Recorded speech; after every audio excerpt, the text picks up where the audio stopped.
Stable. Wrestling Podcast's cream of the crop.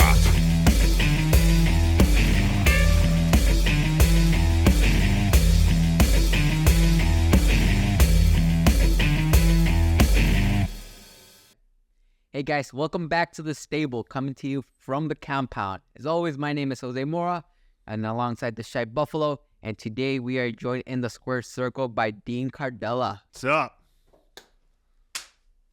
First timer. Thank you for joining us. First podcast. Well, It's a big first podcast. Top of my cherry. Ooh.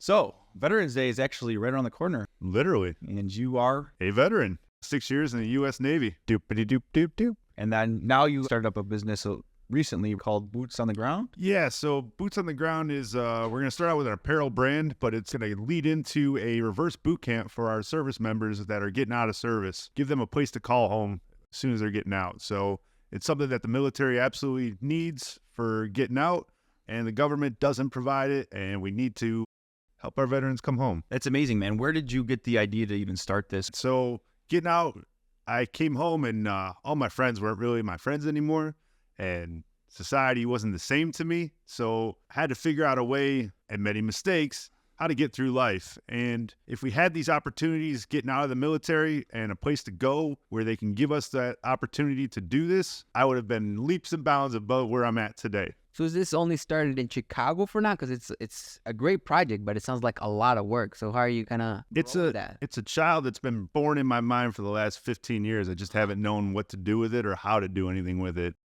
Where did it really kick in? I think COVID. I know it's cliche to keep saying COVID. That's when life got the lowest for me. My brain went to mush. I couldn't really remember things, and I was starting to get scared that that was going to be the rest of my life. I sat down with a book and I started writing things down. I started putting things in motion a little bit, and then I paused it completely. And then unfortunately, my little sister had passed, and she was an ambassador for a not-for-profit as well within her life. And with her passing, it was a moment for me to realize that life is short, and she was able to accomplish way more than I ever have in a short period of time versus me sitting on this idea in this book that I wrote out on how to do what I knew I needed when I got out.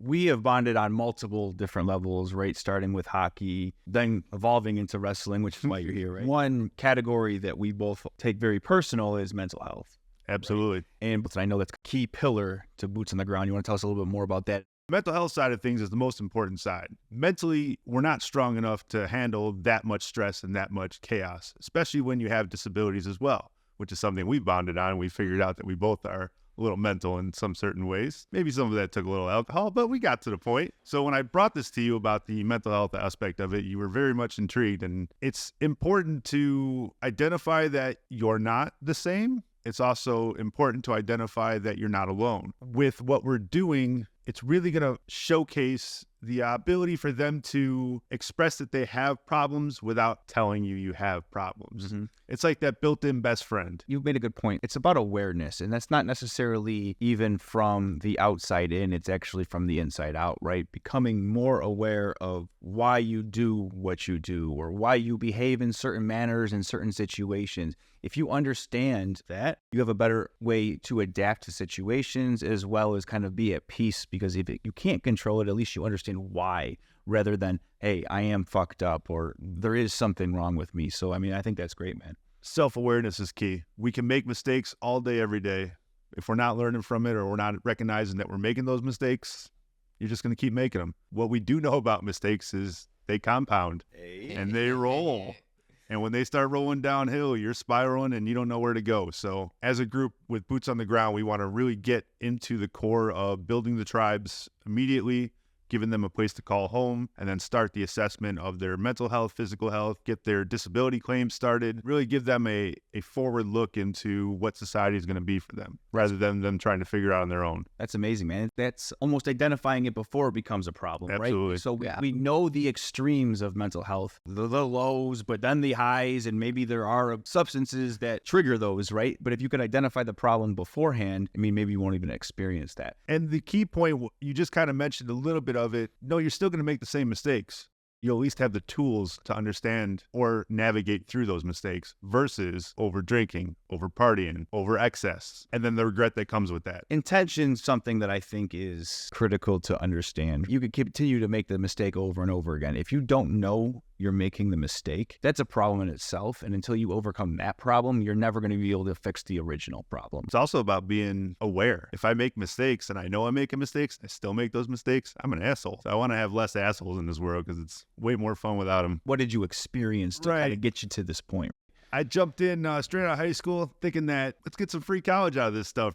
So I went to all 3 branches. Navy was the first one to call me back. They offered me a cool job to be a nuclear submarine guy. And I'm like, well, I don't want to go underwater like that. Mm-hmm.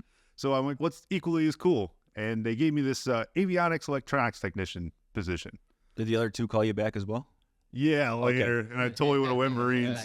No offense, Navy. Love you guys. But still, Marines are cooler, in my opinion. So I got stationed in Virginia Beach, and then 9/11 happened. So I'm fresh out boot camp, fresh out of school, get to my duty station, find out I'm working on F-18. Like 3 months, 6 months, year, what? We're talking 3 months into me being stationed in Virginia Beach. So not even 19. Wow. Yeah. It was tough, man. That time, we believed everything that we saw on the news and outlets. Your commander-in-chief says we're in trouble, so we started the operation. And then from there, we went to the Mediterranean, did a little bit there, and then Enduring Freedom kicked off. So I went straight into war, basically out of high school. Came home, wasn't feeling right about what we did over there. How old were you at that time? I was 22 by the time I got to come home. Were you overseas the entire time? And were you able to come back intermittently, or? So the way the aircraft carrier works for the air group, you do a lot of qualifications. So it's not altogether sea time until you deploy. So I only did one deployment that was to the Persian Gulf for Enduring Freedom, but the workup cycles take you just as much. So those take you about a year as well. So you have time to get up, time to come back, and then you start it all up over again. And your periods of time back home, you're back home and you're relaxing, or are you still on duty? Yeah, your brain doesn't shut off. So you come home, you think everyone's going to be excited to see you, and for the first 5-10 minutes, it's like a new shiny toy. Hey, Dean's back. Mm-hmm. I'm like, all right, cool. And then you're not part of the jokes. You're not part of the fun. You're kind of different. And everybody wants to talk to you about what you just did and what you've been doing. And the only thing you want to do is escape from it all. So coming home was never really a vacation for me. I feel that's rings true for when you come home from service as well. Where are you right now? Where do you want to be? Where's the vision? Right now, we have bootsonthegroundtees.com, which is just an awareness page. Next, we're going into merchandising to really drum up some business and some apparel to kickstart the nonprofit side of Boots on the Ground. Just one project you and I are working on right now. Absolutely. It'll be exciting. I'm excited for that one to launch. It's going to be a really cool veteran compound.